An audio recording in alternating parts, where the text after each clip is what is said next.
The Engineers Without Borders took a trip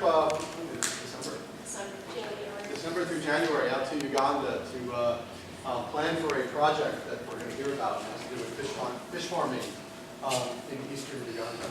And so Elaina and Grace are going to talk to us about their adventures. So this beautiful photo is of the four of us that started Engineers Without Borders: myself, Grace, Chris Mazio, and Rebecca Barrero. We actually don't have any better photo of the four of us from Uganda, so that's why you're seeing us just about to pass out from heat stroke here, eating oranges, literally not to pass out because we don't have water. So here is a map of where our project is. It's located in central eastern Uganda, in the Omorio Village in the Suriri subdistrict.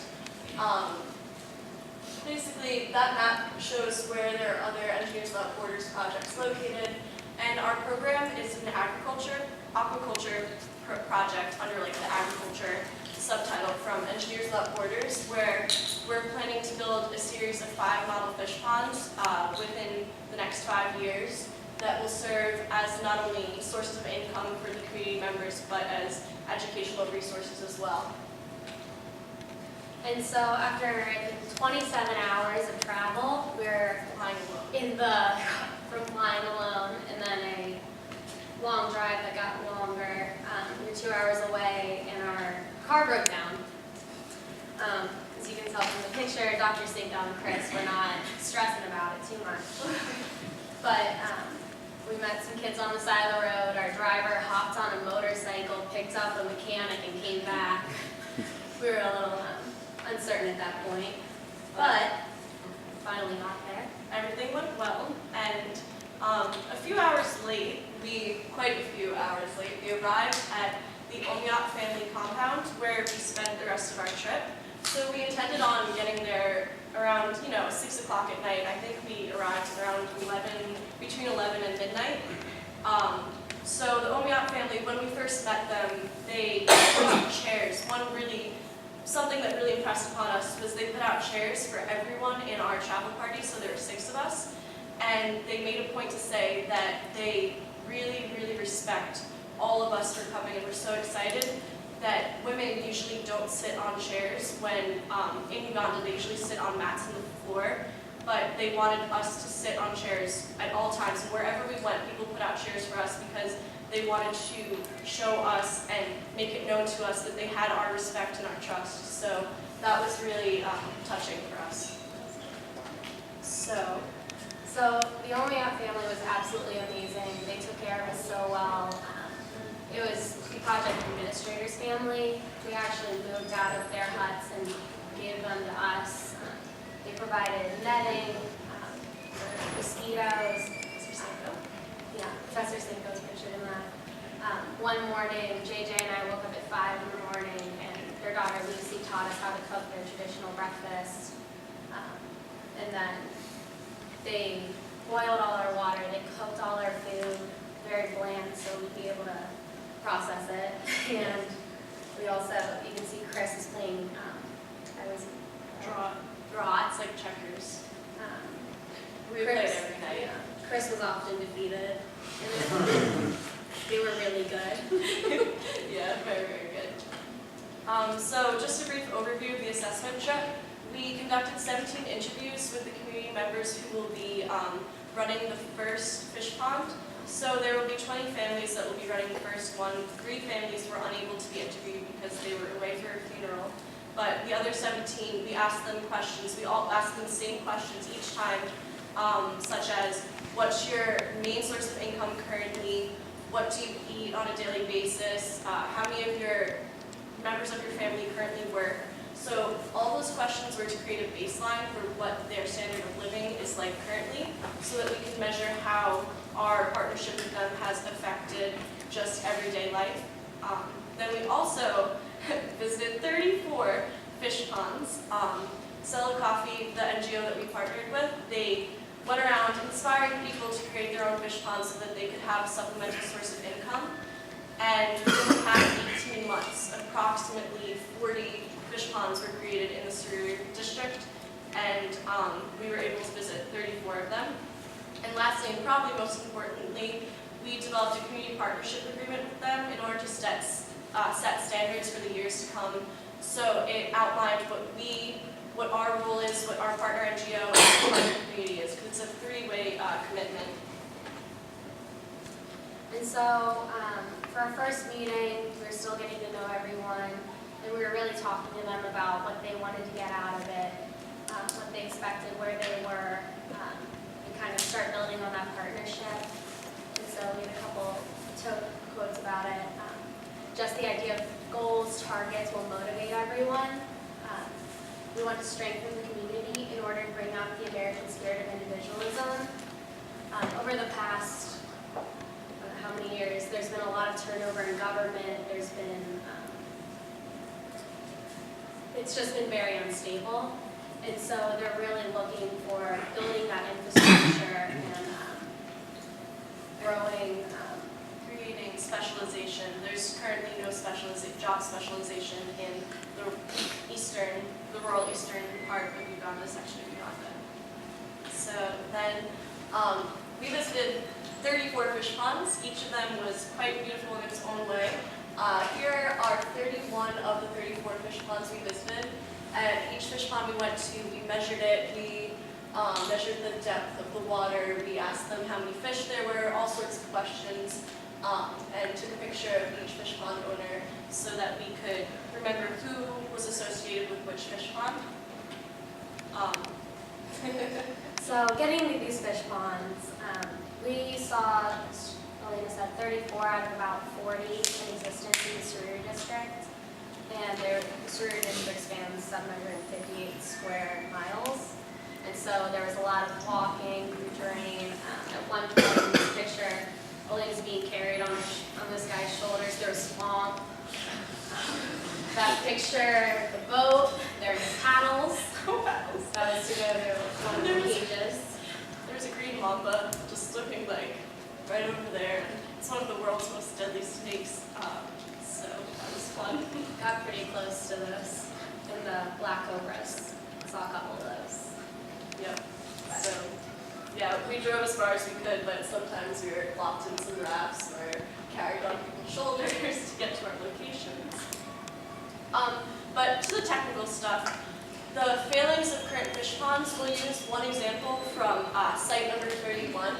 This fish pond was constructed in June of 2014. It took 7 people 1 week to dig it, and they thought that they were using a spring source. They had 51 catfish originally. They fed them maize, bran, and termites, and this is actually a pretty diverse and good source of nutrition. So one of the other failings was people were afraid to feed their fish anything but maize and bran because they thought it was taboo to perhaps feed them chicken droppings or pig droppings or termites when those actually provided a great source of nutrition for the fish. So they did a good job feeding them termites, but when we got there, there's very little, if any, water left in their fish pond, as you can see, and there were no fish. Not a single fish had survived. So the reason why there were perhaps no fish was there was no delineation from where the fish pond really started to where it ended. So during the flooding season, we believe the fish just swam away. But aside from that, the biggest problem in this fish pond was what they had thought was a spring source actually was just leftover groundwater that was left there from the rainy season. So this is a problem we saw in a few fish ponds where they thought that they had a sustainable source of water when in fact it was not sustainable at all because it was just leftover water from their rainy season. And then another example of one is across the street from the Bright Light Primary School. And this one was built in June 2014, 2 months with 8 people. It took a while because they had to get the roots out. There were a lot of trees there. They put 1,000 catfish in there, 200 tilapia, and it was fed maize and bran. They were hoping that this fish pond might be used to supplement the school children's diet. 2 main problems with this one. It was overcrowding of the water, not enough room for the fish to grow. And secondly, this is a spring source pond, which the eye of a spring, if it's disturbed, if the silt's moved, it'll kill the spring. So in this case, construction of the pond, the eyes were harmed, and so the water flow is severely decreased. And with the decrease of water flow, there's less oxygen, which is bad for the fish. So they're dealing with that problem. Some innovations we found were, this was a type of fish farm that wasn't dug from the ground, but instead these were cages that were placed in offspring of Lake Cayuga. They used empty oil barrels as floaters and PVC piping with netting to create a large net. They had a wire mesh laying over the top of it with locks on it to make sure that poachers couldn't come in. So another problem that we saw in every single fish pond was security. So here, they didn't have any security problems because it was all locked up, it was all tight, and you had to take a boat out to get to these fish ponds. They had 4,000 fish per cage with 11 cages, so 44,000 fish. They fed the fish with factory feed, which made very productive and very large fish, about half a kilo each, which is pretty big for the size fish that are in Uganda. So it's just nice to see how different types of fish ponds and fish farms, how they come about and how productive they can be. So this is a really good design made from very simple materials. Some other innovations we saw, there was a poisonous plant that was pretty much everywhere. Chris can attest to it. He got pricked by it, swelled up, painful. Imagine going through an entire bush. It's not pretty. And so they would, some of the farms would circle the ponds with these thorns. So that's one thing they did for security, which was a huge issue for almost all the ponds. We were asking them what were their main problems. They were scared of poachers, and they were scared of animals, that sort of thing. In addition, lily pads. So we mentioned before how oxygen is really important to the growth of the fish. The lily pads really help with that. They oxygenate the pond. There's some danger in that. The harvesting is a little harder, and it's can get overcrowded. But if it's managed in the right amount, it helps ponds with less water flow. Another very interesting we found was a failed innovation. At first we thought this was the most genius thing ever, but then we realized the practical implications of it. So this picture shows two children using a mosquito net as a fish net. They said that this mosquito net had a few tears in it, and so they decided that they were going to harvest their pond. It was huge, like an absolutely massive fish pond with these nets. And we thought this was a great idea, like using their resources, but it turns out that these fish nets are given to them by the government, and if they have tears in them, they're encouraged to try to repair them themselves, and if they can't, to return them to the government. So here, we've noticed that in this case, they would be potentially risking getting malaria just to harvest their fish. And so this is something that we want to actually discourage, and instead we're looking into different forms of netless fish harvesting to prevent people from resorting to use their mosquito nets as fish seines. So. Right. So this is the proposed site we have. This is right by the Omorio Village. One of the members of the community donated the land.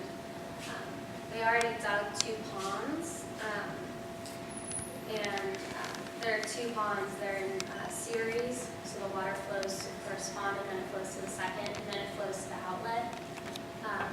This is a spring source. Unlike the other pond we saw, the spring source is away from the actual ponds, so it's it comes through a little stream and then it comes into the pond and out. Doing that reduces the risk of the eyes being killed, which seems to be the best option. Then we also did some market research while we were there, because part of our design is creating a business proposal. Every Wednesday is market day, and it's not just like people go and do their shopping for a week. They spend their entire day there. It's a very community-wide, just we all sit and talk and sell whatever we have. So we went and we spoke with the fish vendors to see what kind of business they do, how much they sell their fish for, and all things like that. So up there is a picture of fish that have been smoked. So that's something we're looking into for the future, perhaps maybe a smokehouse. But So while we were there, we did a number of tests. We surveyed the land. In that diagram, you can see how we did it. There was a lot of taking measurements of the heights and the differences of those heights to get the general slope of the land. Because for a fish pond, you want that slope for the water flow.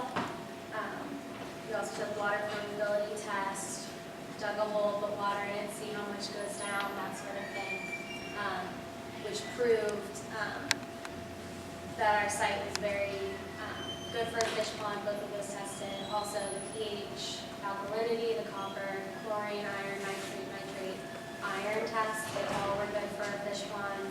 And then we also took water flow measurements. It's about 1 liter a minute, which is 1 liter per second, which is suitable. so then we interviewed all the community members who would be partaking in the creation of our first fish pond. And of the 17 families we interviewed, every single one of them relied on subsistence farming as their main source of income, with some having supplemental income through digging, odd jobs, bird making. But everyone basically stated that they grew their own food, they had their own chickens and pigs, and that's how they maintained their lifestyle. And so we want to highlight 2 members of this community. Margaret on the left, she's the treasurer of the first fish pond. She's actually a widow, and she does odd jobs to send her kids to school. And she was just like so uplifting. She was such a cool person. And then Florence to the right is a fish pond owner, and she's also the bishop of a local parish. So she was doing her opening of prison prayers, which was cool. It was interesting interviewing these families. We were asking about what they wanted out of it. A lot of the people in the community were saying, we want to support the widows. There's actually a family made up of orphans in that community that like banded together, and everyone just wants to take care of them. Like that was one of the first things they always mentioned. Yeah, Margaret, she digs holes for a living, so she sends her kids to school by digging holes all day, every day. And Florence, one thing that was amazing about her was when we had questions and answers, which everyone had lots of questions, which was really great. Florence said she proposed to have an integrated fish pond wherein we have chickens, a chicken coop on the side to use the chicken droppings as food, but also her concern was that the majority of the women have quite a few children that they have to take care of, and they can't do the heavy lifting oftentimes. So they wanted smaller jobs like picking up eggs and taking care of the chickens in order to incorporate the entire community into this project. The Sella Coffee office, this was donated by another member of the community. Sella Coffee is the Surrey local community fish farming initiative, and pictured is Mr. Hello and Mr. David, Mr. Omiat. The 2 of them run the entire organization. And Sella Coffee became an official NGO by the Ugandan government on May 5th last year. It's run by 5 volunteers, but the majority of the work is done by Frederick and David. And Mr. David, who's pictured on the left, he rides his bike 32 kilometers each way every week in order to check his email to see if they got anything new from us. So they put so much time and effort into this, and it's really, really inspiring to all of us. The bike only has 1 pedal. 1 pedal. So it's seriously impressive. They're really, really committed, and we're lucky to work with them. We're so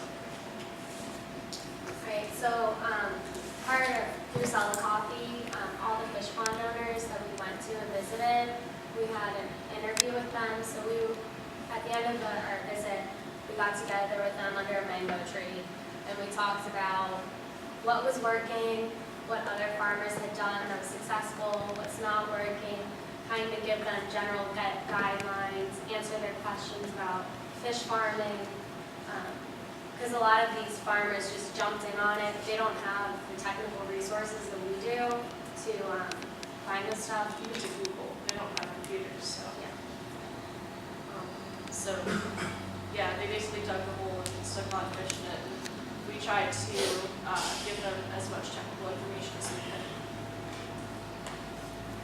And here is us meeting with the government and cultural leaders. So we met with the local government of the Omorio Village. We also met with the Surrey District local government. And pictured here, we met with the leader of the Ateso tribe. So the Ateso tribe spans from eastern Uganda through western Kenya up through southern Somalia. And it encompasses, I think, approximately 2 million people in the tribe. And we were fortunate enough to meet with the tribal leader, who was wearing the orange and blue shirt. He was quite a wonderful man. And there's a great picture. Elena's not awkwardly sitting. She's kneeling. To show respect, you like shake your hand and you kneel down. And so we were doing that and they were laughing at us. Yeah, he was laughing. Professor Siko takes out his camera, is about to take a picture, and I see him, then I start laughing. Next picture. But we did receive the chief's blessing, which was a huge thing. And also all the other government officials we met with probably 5 or 6 offices, and we all were just getting on the same pace, and was met with good responses. And so the community partnership agreement, towards the end, this agreement, it's a tentative agreement saying, all right, EWB is going to do this, Sell Coffee is going to do this, the community is going to provide this. So it was signed by our project lead, Rebecca. It was signed by the project coordinator and the project administrator as representatives of those 2 parties. And there's also part of it where you sign, the community contributes 5% of the project. And so that 5% can be in-kind contributions, doing the labor, that sort of thing. It's a standard that EWB has, which overall, people have good responses to it because it really involves the community and it's a partnership. It's their project and we're working with them. And by having them invest their own monetary, like they have to put in some cash, 5% of actual cash to us, having them invest what seems like a very small amount for us is a huge thing for them.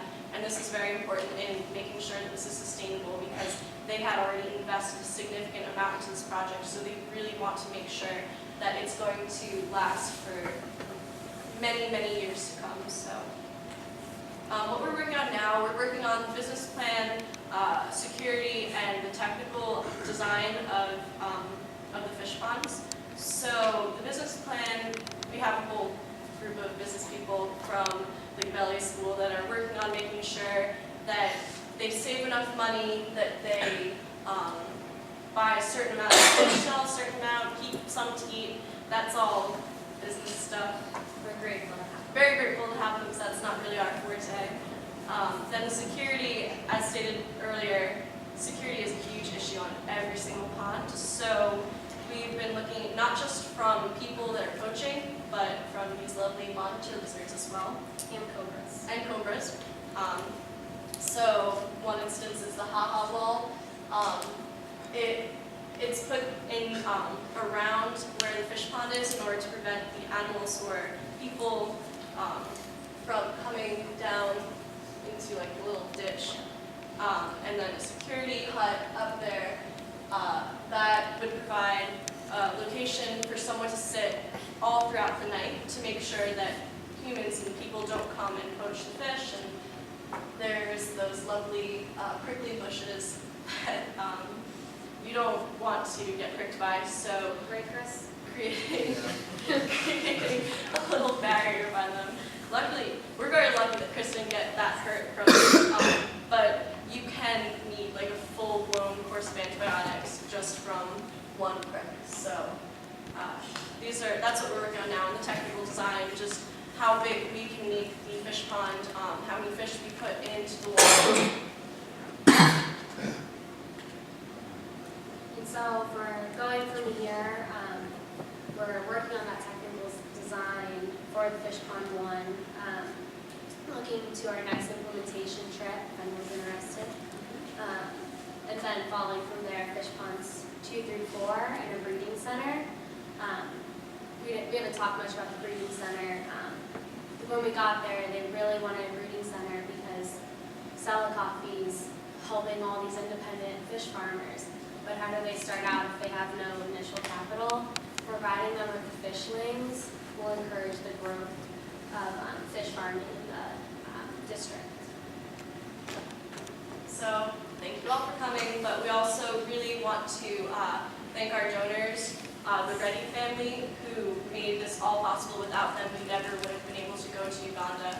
So we are so grateful. We can never thank them enough. And also Esther and the entire physics department who put in so much hard work. We can't even say, just so much hard work. And the administration's also been very supportive.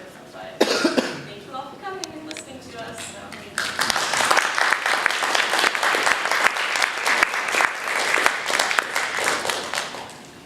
Does anyone have any questions?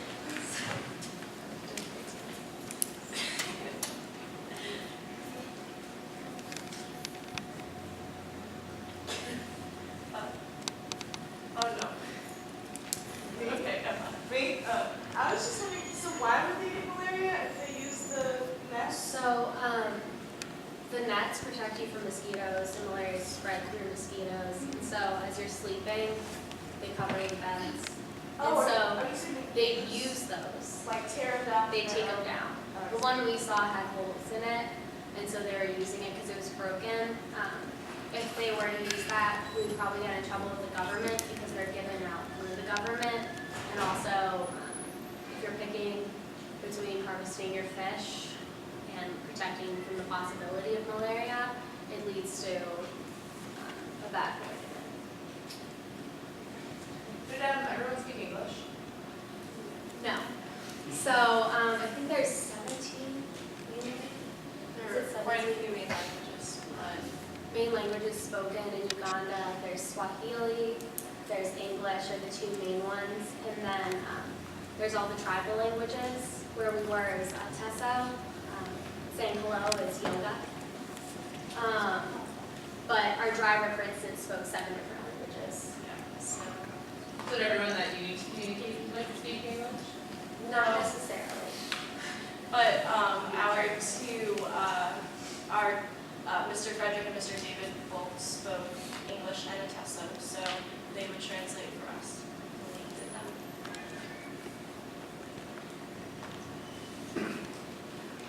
Roger, do you have a question? Roger, did you have a question? Oh, I just had a stupid question. How does the water get out of the ponds? Oh, we didn't even talk about that. They have outlet pipes. So does it take a lot of fresh, clean water and get rid of it, or is it something, you're not worried about losing fresh water, it's just moving through and circulating? So that's part of the reason the slope's so important to sustaining the fish pond. That's why we were surveying the land. I knew it was a stupid question. Oh no, it's not stupid at all. Most of the fish ponds, they're approximately between 1 and 2 feet at the inlet where the water source comes from, and 3 feet at the outlet, so that the water flows more just naturally out through to the outlet. So, and there's no shortage of water in Uganda. We were there during the dry season, and it was actually, there's plenty of water. Where it comes in during the rainy season, where flooding has become a real problem, the fish just swim off. With that in mind, how do they then deal with the huge influx of water that are losing the fish in, I guess, what would be a well-built fish pond, since obviously that hasn't been the case in the Fordham ones. They have higher walls so they have like basically a boat around their fish pond. Then they build the walls up around their fish pond and they put grass on top of them because the grass prevents erosion due to flooding. At least in the ponds that we saw that did not have issues to flooding, that's what they did. So we asked all the ponds to have flooding issues, if so, what happens and things like that. So. So the picture with the cage that you thought was like a really good, secure idea, were you do you have plans to like encourage people to use that method when you go back? That's definitely a little bit more technical than creating the in-ground fish ponds, but we do, since we're going to be creating a series of 4 fish ponds, we're looking into creating a fish farm using that method in one of our future implementation trips. They brought us to one site where they were looking at doing it. They have land there right off a river that they were talking about doing that. For these ponds, in addition for it being for the respective 20 families, we're also looking to have them as models so that these can be replicated for other independent fish farms. So all of our designs and step-by-step instructions on how to build them and maintain them, we're going to provide for the community. So if we were to build ones such as those, then we could have like an easy way to make them yourself. So we would like to eventually encourage people to make those.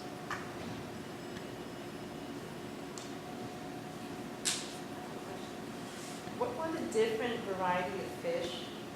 Because I know you said there were 35 or 30 fish ponds, right? Yeah, catfish and tilapia. That's it? Yes. Just catfish and tilapia. Basically, We sell a African lot of catfish. catfish, a lot of tilapia, and a few too many cobras. But that's about it. Any other questions? Well, let's thank Elaina and Grace.